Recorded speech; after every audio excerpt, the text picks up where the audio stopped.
这个故事得从2024年9月说起。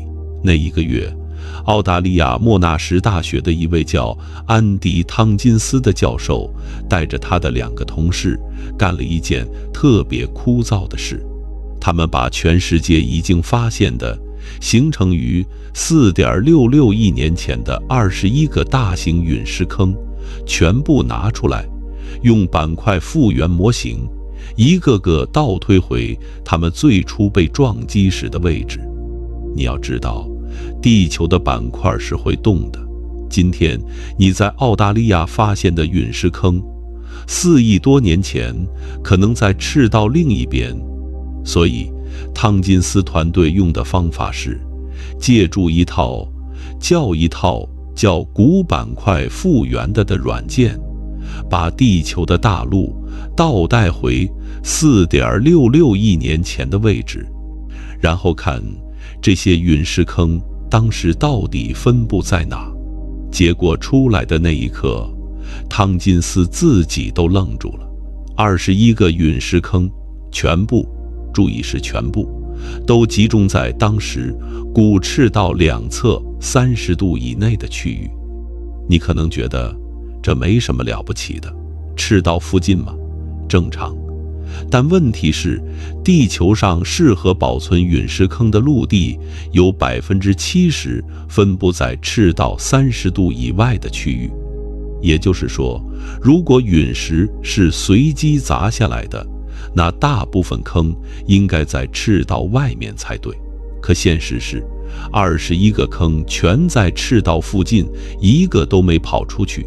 汤金斯团队算了一笔账，如果这些陨石坑真的是互不相关的随机撞击造成的，那它们全部落在赤道30度以内的概率是2500万分之一。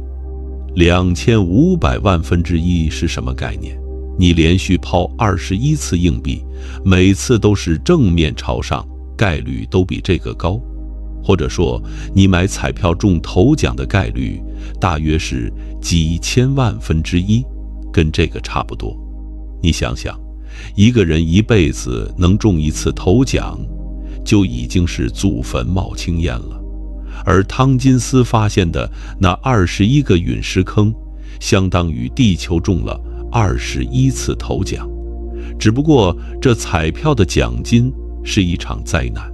更耐人寻味的是，这21个陨石坑的年龄非常接近，都集中在4.66亿年前到4.5亿年前之间，跨度大约1000多万年。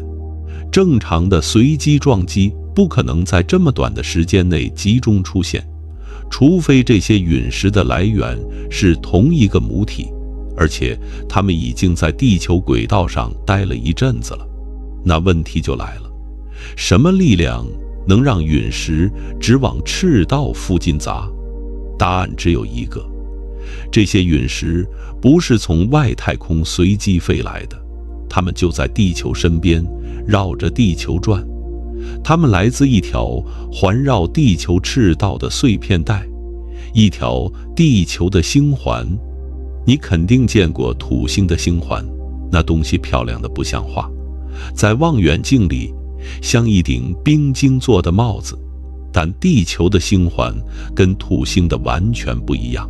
土星离太阳远，温度低，星环的主要成分是水冰，冰的反照率很高，阳光一照就闪闪发亮。所以我们在地球上用小型望远镜就能看到。可地球离太阳太近了，水冰在这个距离根本存不住，会被太阳辐射蒸发殆尽。所以地球的星环只能由硅酸盐岩石组成，就是那种灰不溜秋的石头碎片。这意味着什么？意味着地球的星环不会闪闪发光，它会是苍白的、暗淡的，像一条巨大的灰尘带横在天上。你可以想象一下，把月球的亮度换成泥土的颜色，然后拉成一条横跨整个天穹的细线，大概就是那个感觉。但别小看这条灰暗的环，如果你站在4.66亿年前的地球上不同位置，你看到的景象会完全不同。如果你站在赤道上，抬头看，你只能看到一条极细的直线划过天顶，像是有人用铅笔在天空上画了一道痕。因为你是从正下方往上看，环的厚度被压缩成了一条线。但如果你站在中纬度地区，比如说北纬30度到60度之间，那你看到的将是整个星环最壮观的模样。那条灰白色的光环从地平线一端升起，划过一个巨大的拱门，越过天顶附近，再落到另一端的地平线。它就像一座石头做的彩虹，只不过颜色是暗灰色的，而且永远挂在那里，不会消失。更有意思的是，到了晚上，这条环还会反射阳光。你想想，环是由无数岩石碎片组成的，虽然反照率不高，但架不住面积太大了。当太阳落到地平线以下后，环的高处仍然能被阳光照到，这些反射光会洒向地面，形成一种比月光更微弱但面积更大的幽暗辉光。科学家管这种现象叫环照。在环照的照耀下，夜晚不会完全黑暗，而是有一种灰蒙蒙的，像黎明前那种说不清道不明的微光。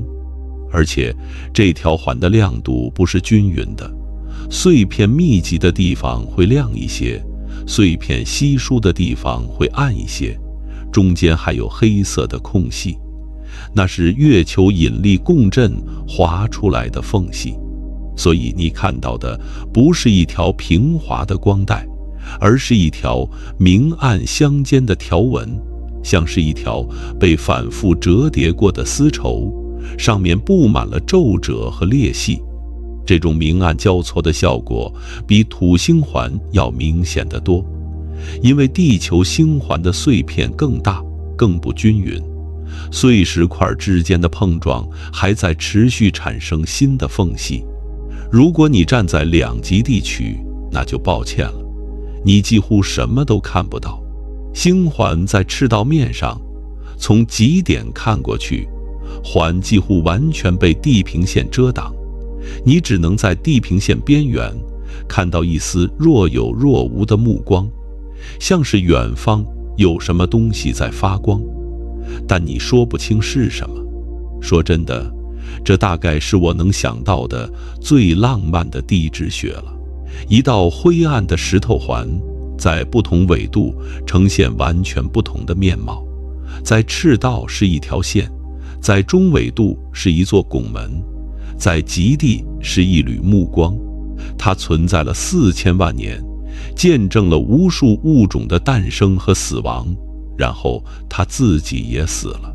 但这个环是怎么来的呢？它从哪儿来，又是怎么挂到天上去的？这就得说到一个听起来特别浪漫，实际上特别暴力的物理概念了。这个概念叫洛希极限。说真的，名字听着挺文雅的，但它是宇宙中最残忍的机制之一。1850年，法国数学家爱德华·洛希在研究土星环的时候发现了一个规律：任何天体只要靠得够近，就会被它环绕的那个大天体的引力撕成碎片。这个够近的距离就叫洛希极限。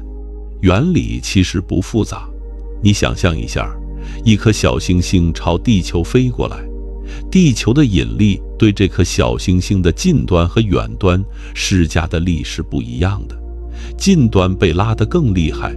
如果这颗小行星离地球足够远，它自身的引力足以抵抗这种拉扯差异，它能保持完整。但如果它飞得太近，近端和远端的引力差超过了小行星自身的引力，这颗小行星就会被活活撕开。这不是慢慢裂开，是在极短的时间内被暴力扯碎。你可以想象一下，把一块豆腐扔进搅拌机里，大概就是那个速度。洛希极限具体是多远呢？这取决于2个因素：大天体的密度和小天体的性质。如果小天体是流体或者松散的碎块，洛希极限大约是大天体半径的2.44倍。如果小天体是坚硬的固体，那大约是1.26倍。地球的半径大约是6371公里，所以对于岩石质的小行星来说，钢体洛希极限大约距离地心8000多公里，换算成距地表的高度大约是3100公里。3100公里，这个数字你记一下，后面要用。汤金斯团队推测，4.66亿年前，一颗直径超过12公里的小行星，不知从哪个方向飞来，跟地球擦肩而过。我说擦肩而过，其实不太准确，因为它没有真的撞上地球，但它飞得太近了，越过了那条致命的洛希极限线，然后地球的潮汐力就把它撕了，不是撞碎的，是扯碎的。你想象一下，一颗12公里宽的岩石球体，在几个小时内被引力差异拉长、拉薄，最终碎成无数块。这些碎片带着原来的轨道动能，开始在地球周围散布。起初，它们的轨道是混乱的，有椭圆的，有倾斜的，互相之间还在不断碰撞。这个阶段在行星科学里有个术语叫碰撞阻尼，说白了就是碎片们互相撞来撞去，每次碰撞都会把一部分轨道能量转化为热能，轨道逐渐变得不那么疯狂。你可以把这个过程想象成一群人在溜冰场上乱滑，一开始大家各滑各的，方向五花八门，但不断有人撞到一起，每次碰撞都让双方的速度减一点，方向偏一点。滑得足够久之后，所有人都会慢慢朝同一个方向滑，形成一个有序的环流。星环里的碎片也是这样，从混乱到有序，靠的就是无数次的碰撞。这个过程还有一个副作用，碰撞会产生更多的细小碎片。一颗1米大的石块撞上一颗半米大的石块，结果可能是2颗变成了4颗，每颗都更小。所以星环里的碎片尺寸分布会越来越宽，从几米大的岩石到沙粒大小的微尘都有，而且越小的碎片数量越多。这个尺寸分布在统计学上叫做密律分布，跟破碎玻璃的碎片分布规律是一样的。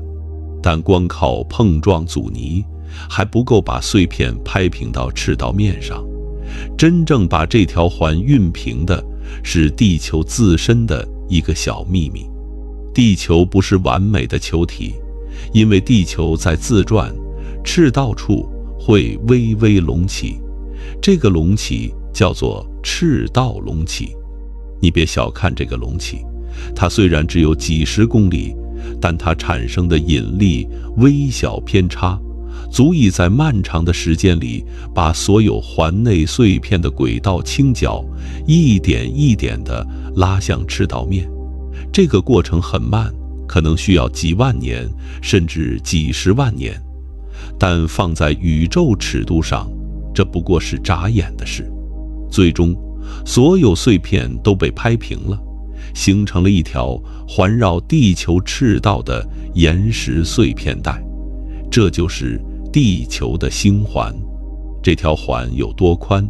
说实话，汤金斯的论文里没有给出精确数字，因为这是推测，不是观测。但根据碎片轨道的物理模型，一些研究者估算，这条环的宽度可能达到20万公里左右。作为对比，土星环的最外缘到最内缘大约是28万公里宽。所以地球的星环虽然没有土星那么壮观，但也差不了太多。有意思的是，这种天体被撕裂成环的事情在太阳系里并不罕见。你看看火星，火星有2颗卫星，其中一颗叫火卫1，距离火星表面只有6000公里左右，这是太阳系里离行星最近的卫星。火卫1正在以每年大约1.8到2米的速度向火星靠近。按照这个速度推算，大约3000万到5000万年之后，火卫1就会越过火星的洛希极限，被火星的潮汐力撕碎，碎片将在火星赤道上空扩散开来，形成一条火星环。美国航天局的研究人员已经发现了火卫1表面出现的大量沟槽，这些沟槽就是潮汐力拉扯的早期痕迹。换句话说，火卫1现在已经在被慢慢撕了，只是撕得很慢，你感觉不到。更耐人寻味的是，有研究者提出，火卫1可能不是第一次经历这个过程了，它可能经历过好几次被撕成环，再从环中重新凝聚成卫星的循环。每一次循环，卫星的体积都会缩小大约5倍。如果这个理论成立，那最原始的火卫1可能比现在大20倍，而现在的火卫1只是它最后一次复活的产物。再说远一点，我们的月球45亿年前的那个故事，其实也是同一个剧本。当时太阳系刚刚形成，一切都很混乱。一颗火星大小的天体，科学家给它起了个名字，叫忒伊亚，以大约每秒10公里的速度撞上了年轻的地球。这次撞击的能量大到难以想象，温度高达数千开尔文，足以让大部分碎片气化。撞击之后，无数碎片被抛入地球轨道，形成了一条巨大的碎片环。然后这条环里的物质在引力作用下逐渐聚集，最终形成了月球。所以你看，月球的前身其实就是一条环绕地球的碎片带。从这个意义上说，地球确实曾经有过环，只不过那条环最终凝聚成了月球。而4.66亿年前的那条环，因为碎片太小太散，没能凝聚成卫星，最终选择了另一条路，那就是落下来。但这里有一个关键问题，你可能会说，等等，2024年10月的《自然》杂志上不是有2篇论文说，高铁球粒陨石的来源是小行星带里的一次碰撞吗？说的是大约4.7亿年前，小行星带里一颗高铁球粒陨石母体被另一颗小行星超音速撞击，碎裂形成了王后星族，碎片后来才零散地落到地球上。这跟星环假说不矛盾吗？好问题，这2件事确实可能是同一件事的2个阶段。小行星带里的碰撞把一颗大约150公里直径的高铁球粒陨石母体打碎，碎片在小行星带里散布开来。其中一块足够大的碎片碰巧被抛向了地球轨道方向，然后被地球引力捕获，再然后越过了洛希极限，被撕裂成环。所以小行星带碰撞是源头，地球星环是结果。当然，也有可能这2件事完全无关，只是时间上恰好重叠。但我倾向于认为它们是有关联的。理由是，高铁球粒陨石物质在奥陶纪地层中的激增是突变性的，含量比平常高出数百倍，而且几乎同时出现在全球多个地点的沉积岩中。如果是小行星带的碎片慢慢飘过来，这个激增应该是渐进的、分散的，但实际数据显示的是一次突然的全球性的激增。这更像是有一大块碎片在短时间内集中坠落，也就是说，它们已经在地球轨道上待了一阵子了，然后才开始批量掉下来。当然，瑞典隆德大学的比格尔·施密茨教授对这个假说持谨慎态度。他认为，现有数据还不足以证明地球确实有过环。他建议，在陨石坑及附近类似年龄的沉积物中寻找更多小行星碎片作为确凿证据。这也没错，科学就是这样。假说需要更多证据来验证，但从我看到的证据链来看，21个陨石坑集中在古赤道30度以内，随机概率2500万分之一。高铁球粒陨石物质全球同步激增，同时期月球和火星没有撞击高峰。这些证据加在一起，星环假说是目前最自洽的解释。还有一个细节值得提一下，汤金斯团队不仅在陨石坑里找到了证据，他们还在同一时期形成的石灰岩矿床中发现了大量陨石微球粒。这些微球粒是微小的球状颗粒，直径不到1毫米，成分跟陨石一致。关键问题是，这些微球粒同样只出现在曾经靠近赤道的石灰岩中，赤道以外的同年龄石灰岩里几乎没有。如果陨石物质是从小行星带慢慢飘过来的，它应该在全世界均匀分布，而不是只集中在赤道附近。但如果这些物质是从地球星环里掉下来的，那集中在赤道附近就说得通了，因为环就在赤道面上，掉下来的东西自然落在赤道两侧。这个证据虽然不是决定性的，但跟星环假说的预测高度吻合。用科学哲学的话说，这叫预言性证据。也就是说，星环假说做出了一个预测，陨石物质应该集中在古赤道附近，而这个预测被独立发现了。在科学推理中，预言性证据的说服力远高于事后解释。好，现在你知道这条环是怎么来的了，但你可能还没意识到它的存在对地球来说意味着什么。它不只是一道漂亮的风景线，它是一把悬在头顶的刀。这把刀的第一个刃叫遮阳。你想想，一条宽度可能达到20万公里的碎片环挂在地球赤道上空，虽然碎片之间的空隙很大，但碎片总量不小。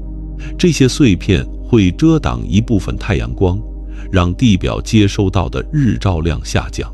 汤金斯团队在论文里提出了一个大胆的推测，这条星环可能直接引发了奥陶纪晚期的赫南特冰期。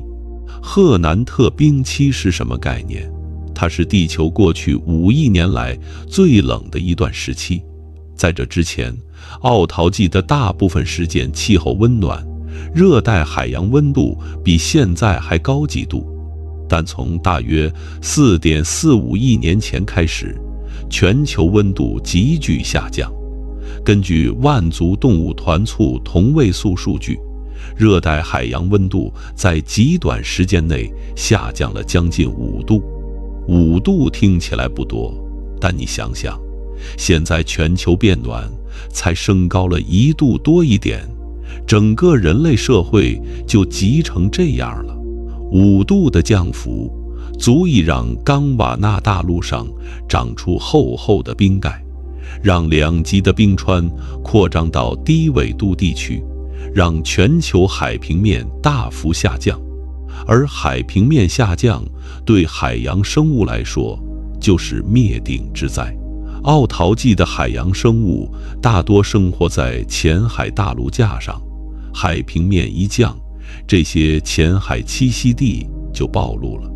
那些固着在海底的万足动物，苔藓虫、三叶虫跑都没法跑，栖息地消失了，它们也就消失了。这就是奥陶纪末大灭绝的第一幕。根据化石记录，第一幕灭绝发生在凯迪期和赫南特期之交，持续时间不超过200万年。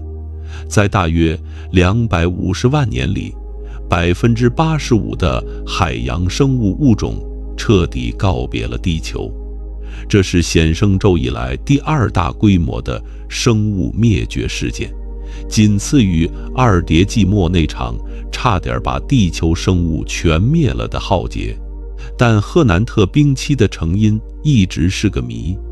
传统观点认为是冈瓦纳大陆飘到了南极位置，改变了全球洋流和大气环流，导致气候变冷。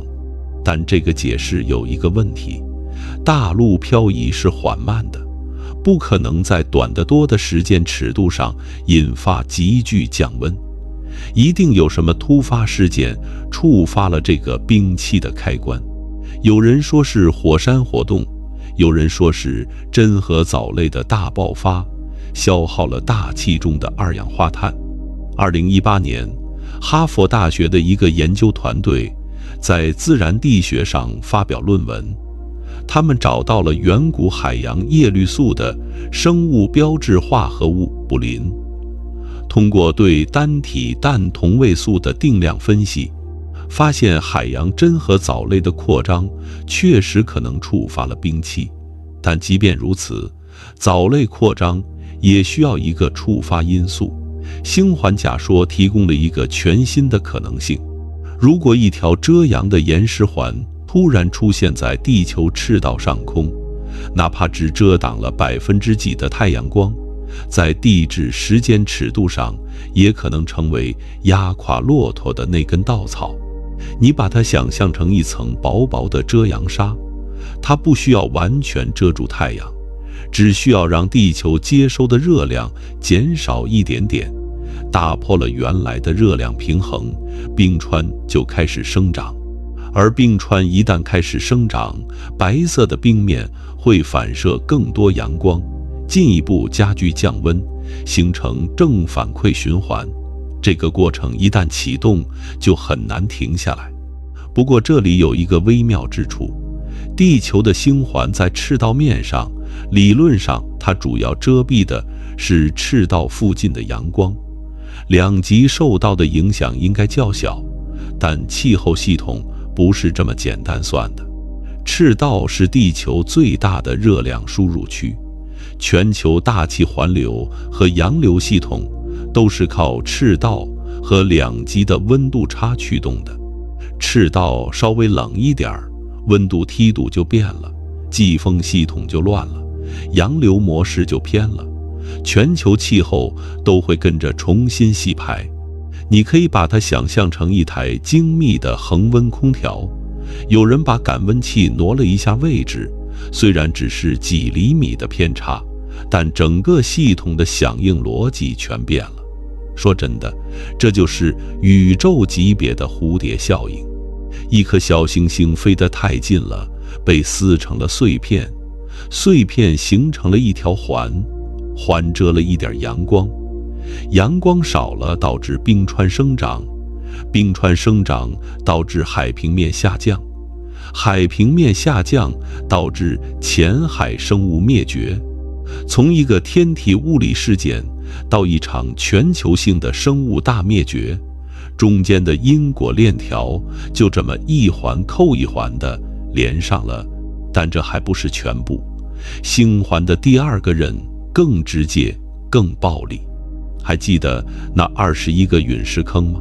它们不是一次撞击留下的，是在大约4000万年的时间里陆续形成的。这意味着什么？意味着星环不是稳定不变的，它在不断地掉东西。星环里的碎片不是静止的，它们在绕地球运转，但这些碎片会受到各种扰动。地球赤道隆起的引力偏差、太阳风的压力、月球引力的共振，这些扰动会让一部分碎片的轨道逐渐降低。当碎片的轨道降到足够低，它就会进入大气层，化为陨石。4000万年里，星环持续不断地向地球赤道地区投放陨石，不是偶尔掉1颗2颗，是成千上万颗从沙粒大小的微尘到几百米大的岩石块持续不断地砸下来。你可能会想，这不就是流星雨吗？浪漫得很。别浪漫了，当这些碎片足够大的时候，它们不是化为流星的微光，而是以每秒10几公里的速度砸进地壳，释放出相当于数千吨 TNT 炸药的能量。每一颗大型碎片的撞击都足以在地面砸出一个直径几公里到几十公里的坑，引发超级地震、巨型海啸和全球性的尘埃遮蔽。而这样的事情在4000万年里反复发生。这就像什么？这就像你头顶上悬着一把装满碎石的筛子，筛子底下有个洞，洞不够大，石头不会一下子全掉下来，但每隔一段时间就有一颗掉下来砸你头上。你知道它会掉，但你不知道什么时候掉，掉多大的。这种持续了4000万年的不确定性，对地球上的生命来说，就是一场漫长的噩梦。当然，站在更宏观的角度看，噩梦也有它的意义。奥陶纪末大灭绝虽然消灭了85%的海洋生物，但它也为后来的生物大辐射腾出了生态位。灭绝之后，新的物种迅速涌现，生态系统的复杂度反而比灭绝前更高了。这就是演化的辩证法，毁灭是新生的前提。但你可能还是会问，那条环最后去哪了？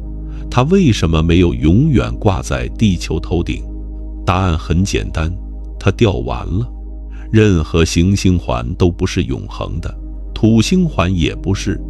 科学家估计土星环可能在1亿年内就会消失，地球的星环消失得更快，因为地球比土星小得多，引力束缚能力弱，再加上大气阻力、太阳风和月球引力的多重夹击，这条环的寿命只有大约4000万年。但掉完了这3个字背后藏着一个相当精妙的物理过程，这个物理过程的核心是轨道衰减。地球的同步轨道高度大约是36000公里，在这个高度上，物体的轨道周期恰好等于地球自转周期，所以它看起来像是悬在空中不动的。但星环里的碎片不是都在同步轨道上，它们分布在一个很宽的高度范围内。位于同步轨道以上的碎片运行速度比地球自转慢，这些碎片受到的扰动主要是月球引力和太阳辐射压力。月球绕地球公转，它的引力会在星环上画出空隙，就像牧羊犬赶羊一样，把碎片往两边推。这种效应在土星环里也能看到，土星环上那些暗色的缝隙，很多就是卫星引力共振造成的。月球对地球星环的作用也类似，它会在环上刻出一系列越来越宽的空隙，让环的结构逐渐松散。太阳风的作用更直接，太阳风是太阳抛出的高速带电粒子流，它对微小碎片施加的压力虽然极其微弱，但日积月累，足以把最细小的尘埃粒子吹离地球轨道。这些被吹走的带电粒子，有一部分会顺着地球磁力线飞向两极，在大气层中激发出极光。所以 4.66 亿年前的两极地区可能有比现在更频繁、更壮观的极光。当然，那时候没有人看。位于同步轨道以下的碎片情况更惨，它们的运行速度比地球自转快，这意味着它们会跟地球大气的外一层发生摩擦。外一层是地球大气的最外层，极其稀薄，但不是真空。碎片在外一层里高速穿行，每一次碰撞都会让它损失一点点动能，动能减少了，轨道就降低一点，轨道降低了，遇到的大气就更密一点，摩擦就更大一点，这是一个加速过程。最终，碎片会以极高的速度坠入稠密的大气层，化为流星或者直接撞击地表。所以，地球星环的消失是一个从两端向中间吃的过程。上面的碎片被月球和太阳风拨走，下面的碎片被大气阻力拽下来，两头同时消耗，中间越来越薄，最终在某一天，最后一块碎片也落了下来，天空中只留下一片宁静。从星环形成到彻底消失，大约经历了4000万年。4000万年放在宇宙尺度上不长，但放在生命演化的尺度上，足以改写整个生物圈的面貌。现在，让我们做一个思想实验：如果今天的地球突然有了一条星环，会怎么样？你先别急着觉得浪漫，这事儿对现代文明来说，基本上是灾难级的。首先是航天灾难。星环里有无数的碎片，从微米级的尘埃到几米大的岩石块，在轨道上以每秒7到8公里的速度飞驰。这个速度意味着什么？一颗1厘米大小的碎片撞上一颗卫星的动能，相当于一辆小轿车以100公里的时速撞墙。而星环里有数十亿颗这样的碎片，人类目前在近地轨道上运行着数千颗卫星，包括通信卫星、气象卫星、导航卫星。你能想到的所有现代基础设施都依赖它们。如果星环出现，这些卫星在几天到几周内就会被碎片击毁。没有卫星意味着什么？意味着全球定位系统失效，飞机不能自动导航，远洋轮船不知道自己在哪儿，天气预报倒退，回看天吃饭的时代，全球通信网络瘫痪，互联网不再是全球的，而是碎成一个个孤岛。更可怕的是，卫星碎片加上星环碎片会形成凯斯勒效应，被撞毁的卫星本身又变成新的碎片，这些碎片撞击更多卫星，产生更多碎片，形成连锁反应。最终，近地轨道会被一层碎片壳完全封死，人类连发射新卫星都做不到。这就是天文学家常说的凯斯勒症候群。而星环的存在会把这个过程从几十年压缩到几周。然后是天文观测，星环里的碎片会严重干扰光学望远镜和射电望远镜。光学上，那些在轨道上散射阳光的碎片会在夜空中形成持续的背景辉光，就像光污染一样，让地面的望远镜很难看到暗弱的遥远天体。射电上，碎片中的金属成分会反射和散射无线电波，干扰射电望远镜的观测。人类向外探索宇宙的能力会被这条环大大削弱。其次是陨石威胁，我前面说过，星环会持续掉碎片。今天如果赤道上空有一条环，那赤道附近的国家，从印尼到巴西，从肯尼亚到哥伦比亚，全都得时刻提防天上掉石头。小块的碎片在大气层里烧完也就完了，最多吓你一跳。但几百米大的岩石块可不会在大气层里烧干净，它们会直接砸到地面。你想想，2013年俄罗斯车里亚宾斯克那颗陨石，直径才20米，在空中爆炸的冲击波就伤了1000多人，震碎了几千块玻璃。如果是一颗几百米的岩石块直接砸下来，那就不是震碎玻璃的事了，而是抹平一座城市的事。还有气候，我们已经看到4.66亿年前的星环可能触发了赫南特冰期。还有气候，我们已经看到4.66亿年前的星环可能触发了赫南特冰期。如果今天的地球突然多了一条环，哪怕环的遮阳效果只有几%，也足以扰乱全球气候系统。季风模式会改变，降水分布会偏移，农业产区可能大规模欠收。而且，如果环还在持续掉碎片的话，赤道地区的城市随时可能面临陨石撞击的威胁。你想象一下，你住在新加坡或者雅加达，头顶上悬着一条随时会往下掉石头的环，出门要不要带伞已经不重要了，重要的是要不要戴头盔。当然了，话说回来，如果真的有一条星环，它也会是人类见过的最壮观的天文景象。在中纬度地区，夜晚的天空中会多出一道巨大的灰色拱门，比银河更宽，比月亮更近。它会在日出和日落时被低角度的阳光照亮，呈现出一种你从未见过的色彩。